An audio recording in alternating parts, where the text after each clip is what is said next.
Pernah nggak sih ngerasa kalau olahraga itu kayak sebuah tugas, sesuatu yang harus dicentang dari daftar kewajiban harian? Nah, hari ini kita bakal coba ubah cara pandang itu. Kita akan jelajahi sebuah cara yang simple banget buat gerakin badan, yang rasanya alami dan ya menyenangkan, tanpa perlu alat-alat khusus. Coba deh bayangin sejenak.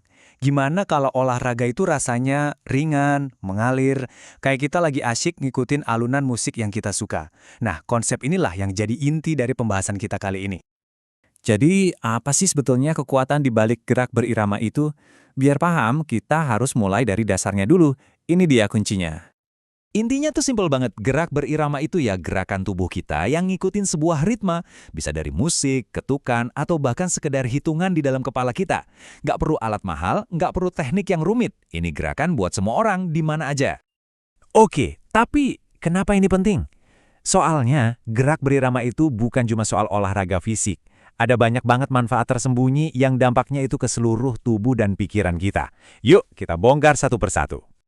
Coba dilihat daftar ini. Ini tuh lebih dari sekedar bakar kalori loh. Waktu kita melatih koordinasi, kita itu sebenarnya lagi nguatin koneksi antara otak dan tubuh. Keseimbangan yang lebih baik, artinya resiko jatuh pas jalan di tempat yang gak rata juga jadi lebih kecil. Dan kepekaan irama, itu bisa bikin aktivitas lain, kayak masak atau bahkan ngetik, jadi terasa lebih ngaler. Ini baru namanya kebugaran fungsional yang benar-benar kepake. Nah, ini dia nih manfaat yang mungkin paling dahsyat. Waktu tubuh kita berhasil nyatu sama irama, ada sesuatu yang luar biasa terjadi. Di pikiran kita, setiap gerakan yang sinkron itu kayak jadi bukti kecil kalau kita mampu ngendaliin diri. Inilah yang pelan-pelan ngebangun rasa percaya diri dari dalam, bukan dari luar. Keren kan? Oke, teori cukup, yuk kita langsung coba prakteknya. Rutinitas pertama ini kita sebut aja jalan dan ayun. Dirancang biar bisa dilakuin sama siapa aja, kapan aja, tanpa perlu mikir macam-macam. Anggap aja ini langkah pertama kita yang paling gampang. Yuk kita bayangin bareng-bareng. Pertama, berdiri tegak, rasain pijakan kaki kita di lantai. Sekarang, mulai ayungkan kedua tangan ke depan dan belakang secara alami ya, kayak lagi jalan santai aja. Udah kerasa ritmenya? Bagus. Sekarang tambahin langkah maju, terus mundur, sambil tangannya tetap diayun. Kuncinya itu cuma nemuin alur yang teratur dan nyaman buat kita. Jadi hasilnya apa dari gerakan sesimpel ini? Wah, jangan salah, kita itu sebenarnya lagi membangun ulang jalur komunikasi dasar antara tangan, kaki, dan otak. Inilah fondasi dari keseimbangan tubuh. Kalau kita udah menguasai ini, gerakan-gerakan yang lebih kompleks, bahkan di olahraga lain, bakal terasa jauh lebih gampang nantinya. Gimana? Udah mulai nyaman sama yang dasar? Keren! Sekarang kita naikin levelnya dikit dengan langkah dan gerak. Di sini kita bakal lebih banyak mainin variasi dan kelincahan, ngasih ruang buat ekspresi diri kita. Oke, kita mulai dengan posisi kaki dibuka sedikit lebih lebar biar stabil. Nah, sekarang lupakan pola maju mundur yang kaku tadi. Kita bebas melangkah kemana aja, depan, belakang, samping.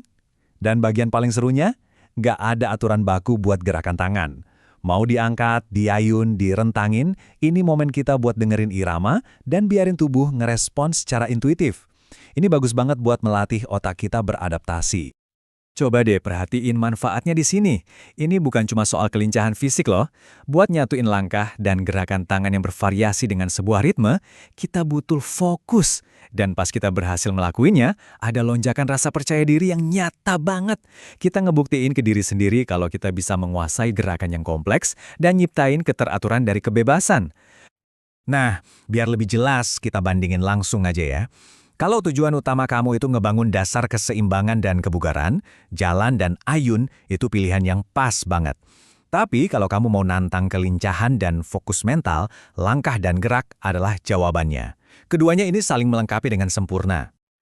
Eits, sebelum kita makin semangat, ada satu pilar fundamental yang harus banget kita bahas, keselamatan. Soalnya, bergerak dengan cerdas itu sama pentingnya dengan bergerak itu sendiri. Ada 3 prinsip gerakan cerdas yang wajib banget kita ingat. Pertama, keteraturan. Gerakan yang buru-buru dan nyentak itu berisiko cedera. Kedua, pemanasan. Ini tuh kayak kita ngasih tahu otot dan sendi kalau mereka bentar lagi mau kerja. Dan yang ketiga, pendinginan. Ini cara kita bilang makasih ke tubuh dan ngebantu proses pemulihannya. Kutipan ini nih yang rangkum semuanya. Tujuannya itu bukan kecepatan atau kekuatan, tapi kesadaran. Gerakan yang teratur, selaras sama ritme. Dan yang paling penting, aman. Itulah seni gerak berirama yang sesungguhnya.